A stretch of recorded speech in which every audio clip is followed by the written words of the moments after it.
Welcome back to Worldview. Now, 2 weeks ago, an amazing book on being gay in the military was released by Bite Back Press here in London.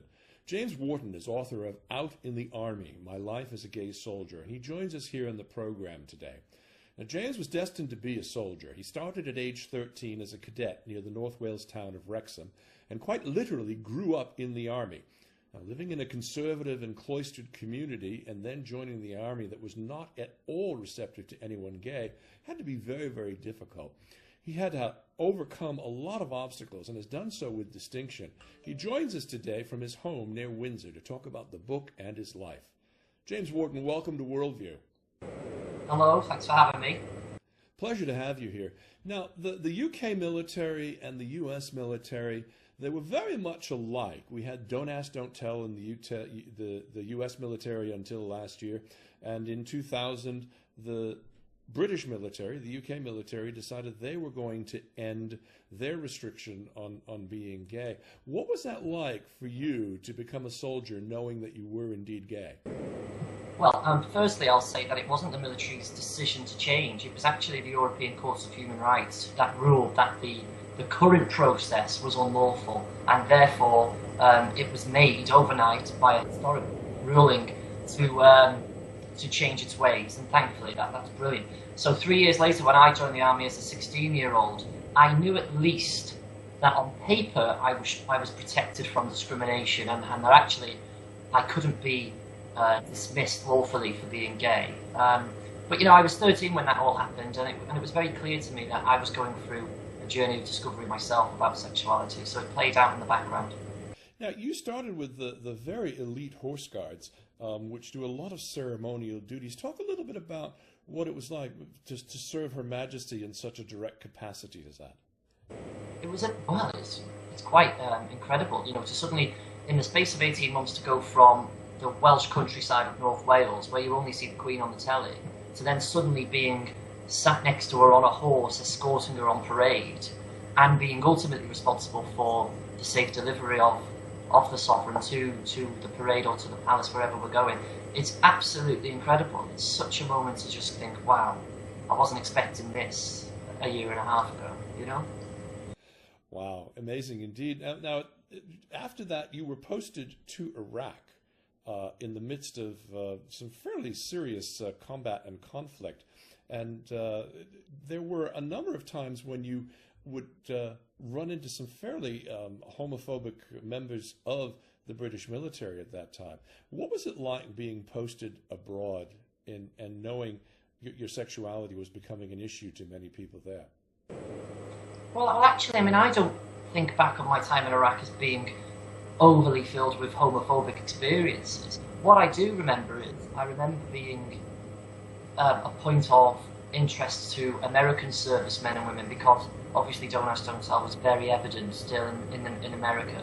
And in the British military, that wasn't the case. So I was able to have a picture of my boyfriend next to my camp bed, or a calendar of my favourite pop star, sort of half naked, on the wall, and nobody would be able to sort of give me any hassle about that, because it was acceptable, and actually I was accepted. The Americans found it just unbelievable that someone could be that overtly open about who they were and their sexuality, and because of that, I found myself talking a lot at length with American servicemen and women about sexuality. Now, while you were in Iraq and then later in Canada, you were under the command of Prince Harry, Lieutenant Wales as he was known, and he came to your defense in a rather amazing way when you were being bullied by somebody. Talk a little bit about how that whole situation unfolded. I only served with Prince Harry in Canada. He wasn't in Iraq when I was in Iraq. So what happened was, I just got myself into a situation where I felt particularly in danger.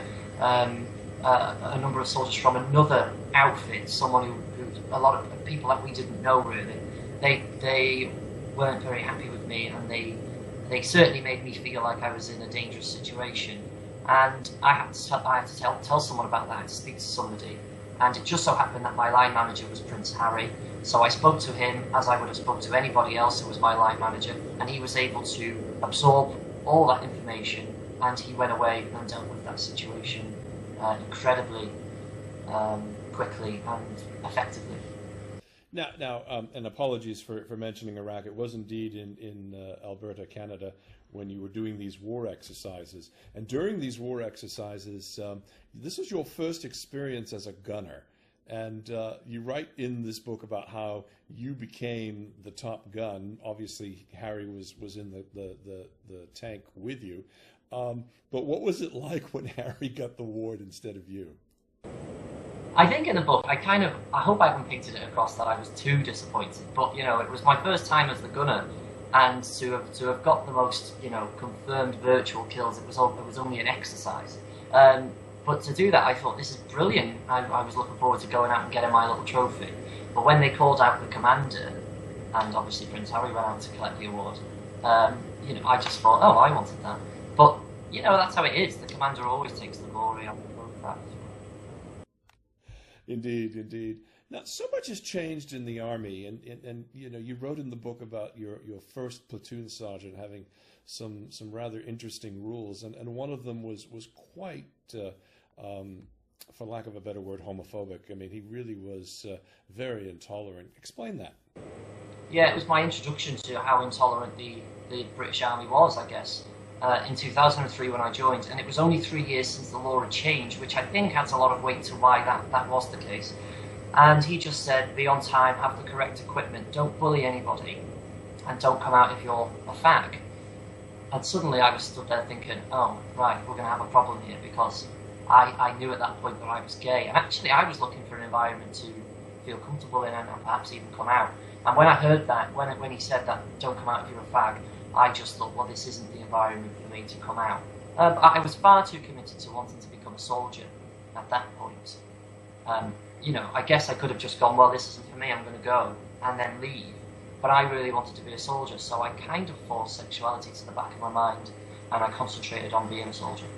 Now, he later was approached by you when you'd actually finished writing the book, and this was almost 10 years later. I found his response very interesting when reading it. What did he actually say to you? He said, you know, it was wonderful to receive such correspondence from him, because I'd written about it in the book, and I wondered what he might think when he reads the book. And by chance, in a way, we began communicating to each other, and I brought up the subject of that evening in basic training, and he replied very quickly and said, well, I've been waiting for you to ask about it.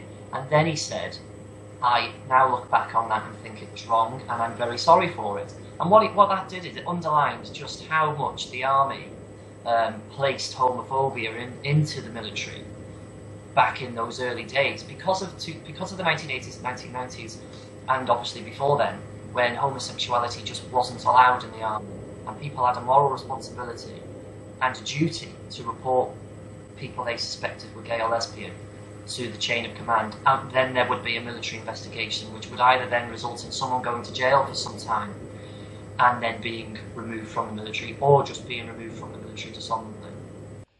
And here you are now, a spokesman for gay rights everywhere. I mean, you've been very involved in the U.S. military, in equal marriage there as well as here.